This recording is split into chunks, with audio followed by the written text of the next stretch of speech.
Good evening. This is Akashwani and I am Nishit Kumar with the news at 9.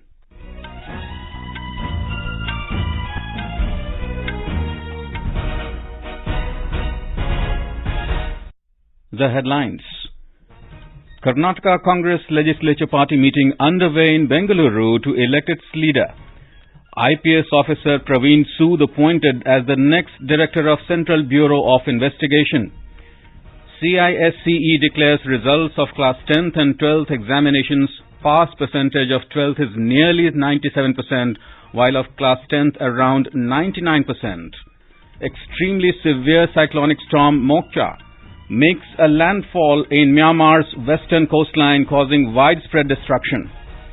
Counting underway for presidential and parliamentary elections in Turkey and general election in Thailand. And in IPL, Royal Challengers Bangalore blow away Rajasthan Royals in the biggest defeat of the tournament history in Jaipur. And now the news in detail. In Karnataka, the Congress Legislature Party meeting is underway in Bengaluru to elect its leader. The meeting is taking place under AICC President-appointed observers, namely former Chief Minister of Maharashtra Sushil Kumar Shinde, AICC General Secretary Jitendra Singh, and former AICC General Secretary Deepak Bavaria.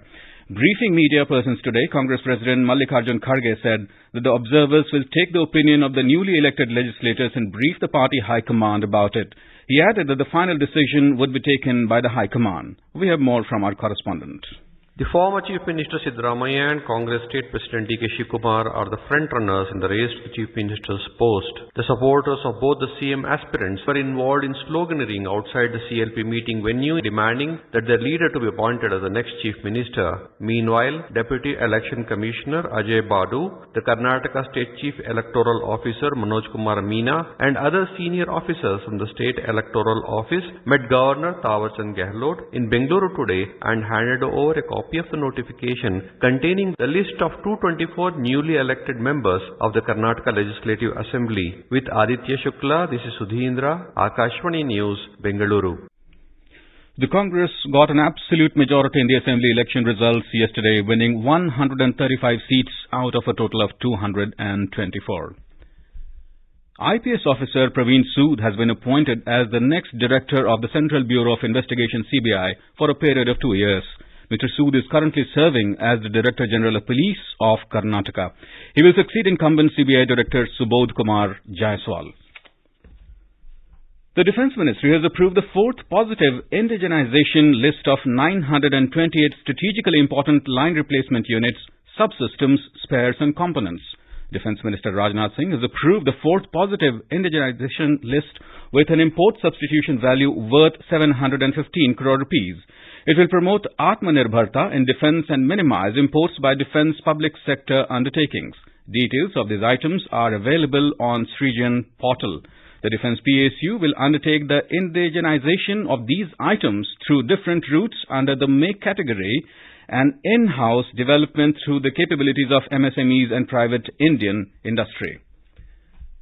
In Odisha, the 4-day-long Culture Working Group meeting under India's G20 presidency kicked off at Bhubaneswar today. The meeting will emphasize Culture Unites All in a campaign mode to highlight India's unwavering belief in multilateralism based on peaceful coexistence among diverse cultures and communities. Briefing media person jointly at Bhubaneswar, Union Minister for Culture and Tourism G. Kishan Reddy and Minister of State for Culture and Parliamentary Affairs Arjun Ram Meghwal said culture plays a critical role in driving collaborative outcomes and promoting inclusivity and harmonious living. They said culture provides pathways to collaborate and develop sustainable and balanced solutions to contemporary global challenges. To mark the occasion, Padma Shri Sudarshan Patnaik of Odisha has created sand art on the theme at Puri Beach as part of the Culture Unites All campaign. The third Energy Transitions Working Group meeting, ETWG, under India's G20 presidency will begin in Mumbai from tomorrow. The three-day meeting will see over 100 delegates representing G20 member countries, special invitee countries, and international organizations such as International Energy Agency, World Bank and World Energy Council India. The discussions and deliberations will focus on 6 priority areas, including energy transition through addressing technology gaps, low-cost financing for energy transition, and fuels for future. Health and Family Welfare Minister Dr. Mansukh Mandavia has stressed on the need to focus on an enabling framework to bridge the digital divide across countries, specifically amongst low and middle income countries. Dr. Mandavia was addressing the G7 ministerial meeting on health innovation in Nagasaki, Japan today. Dr. Mandavia said that use of technology and digital health tools are an enabler and equalizer which can facilitate strengthen health service delivery. He said the COVID-19 pandemic has catalyzed the use of technology in health service delivery. The minister said India has already taken a policy decision to provide all such digital tools free of cost to the world as digital public goods.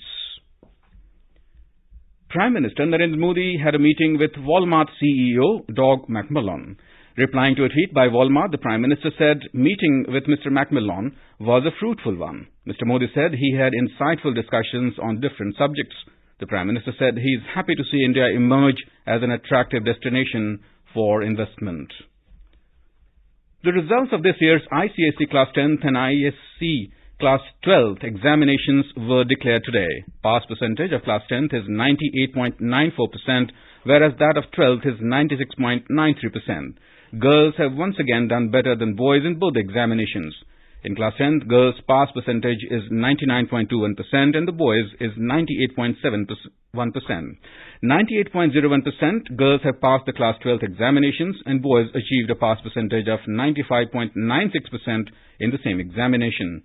The Council for the Indian School Certificate Examination CISCE has said that candidates and other stakeholders can access the results on the website cisce.org and results.cisce.org. For any queries pertaining to the results, schools can contact Council's help desk at helpdesk@cisce.org or can call on 1-800-203-2414.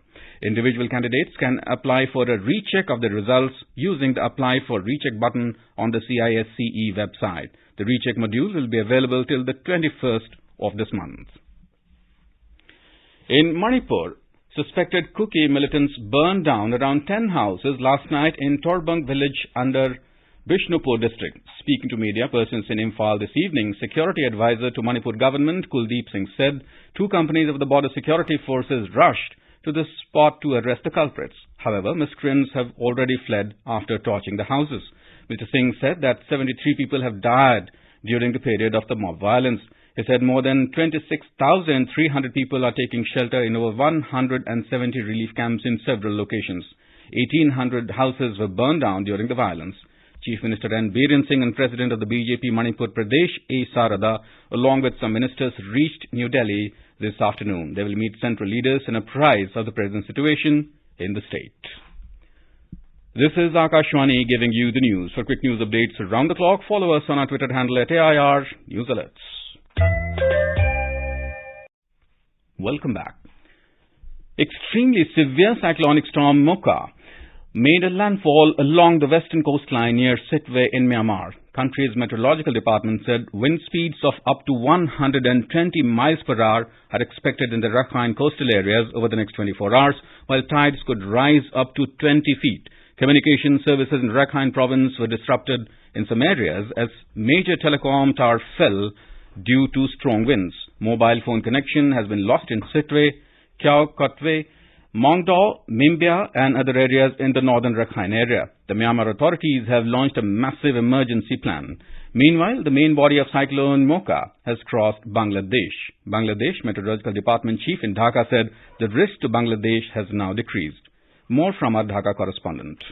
Close to 1 lakh people were evacuated and 1,000 others took shelter in monasteries and schools for safety as the cyclone raged on the western coast of Myanmar. Though official figures are awaited, local media in Myanmar reports at least 3 people died due to the cyclone. In Bangladesh, the St. Martin Island reported the most severe impact of Mocha. At least 10 people are reported injured and over 300 houses were damaged as the cyclone crossed over the popular tourist destination. In Teknaf also, near Cox's Bazar, wind speed of up to 200 kilometers per hour were experienced during the period the cyclone passed over this area. Rajesh Jha, Akashvani Samachar, Dhaka. And in news just in, the Karnataka Congress Legislature Party has authorized AICC President Mallikarjun Kharge to appoint its leader. A resolution to this effect was unanimously adopted at the Congress Legislature Party meeting in Bengaluru this evening. In Turkey, a counting of votes is underway in the presidential and parliamentary elections. Voting was held today. President Recep Tayyip Erdogan's two-decade rule is facing a tough challenge from main rival Kemal Kılıçdaroğlu, who heads an alliance of 6 opposition parties. For survivors affected by the 6th of February earthquakes, voting will prove far harder because many have left their homes and can only vote where they are registered. In a presidential election, a candidate must win over 50% of the vote in order to be elected. Otherwise, the country will head to a runoff on the 28th of May. Results of the elections are expected by tonight. In Thailand, counting of votes for the general election is underway and the first unofficial results are expected tonight. Voters exercise their franchise today. Prime Minister Prayut Chan-o-cha, the army general who led the last coup in 2014, is seeking another term. In Thailand's bicameral system of the National Assembly, 52 million eligible voters took part to elect 500 members to the House of Representatives. The election is the first since youth-led mass pro-democracy protests in 2020 and only the second since a military coup in 2014 ousted an elected government.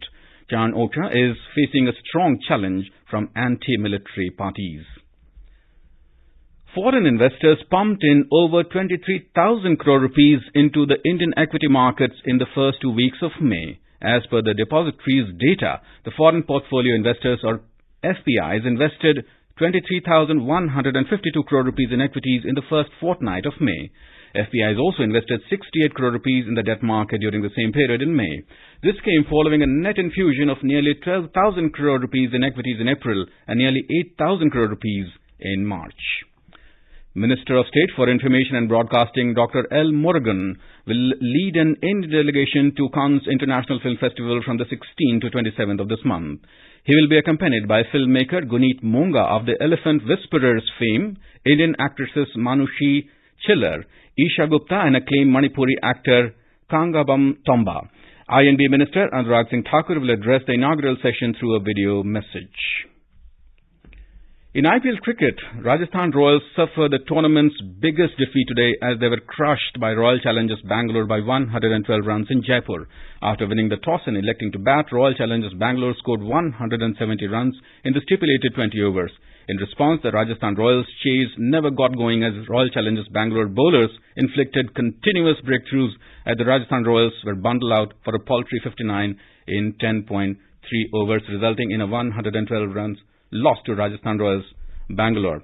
Wayne Parnell was the pick of RCB bowlers as he scalped 3 crucial wickets, including 2 important wickets of the informed Josh Butler and skipper Samson. Mohammad Siraj and Karan Sharma also took 2 wickets each. The other match between Chennai Super Kings and Kolkata Knight Riders is underway at the M.H. Chidambaram Stadium in Chennai. Chennai Super Kings won the toss and opted to bat. In badminton, India made a dismal start to their Sudirman Cup campaign, going down to the formidable Chinese Taipei 1-4 in their Group C opening round tie in Suzhou, China today. In the opening mixed double contest, the Indian pair of Tanisha Crasto and K. Sai Prateek lost to world number 30 Yang Po Xuan and Hu Ling Fang.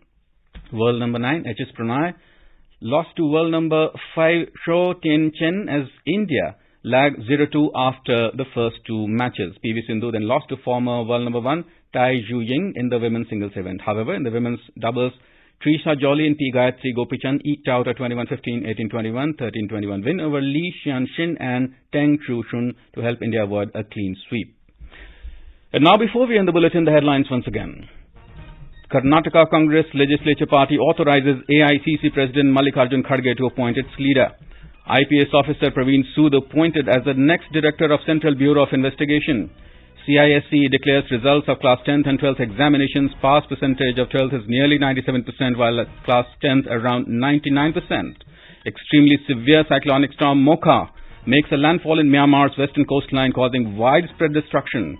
Counting underway for presidential and parliamentary elections in Turkey and general election in Thailand. And in IPL, Royal Challengers Bangalore blow away Rajasthan Royals in the biggest defeat of the tournament history in Jaipur. And that's all in the news at 9. Good night.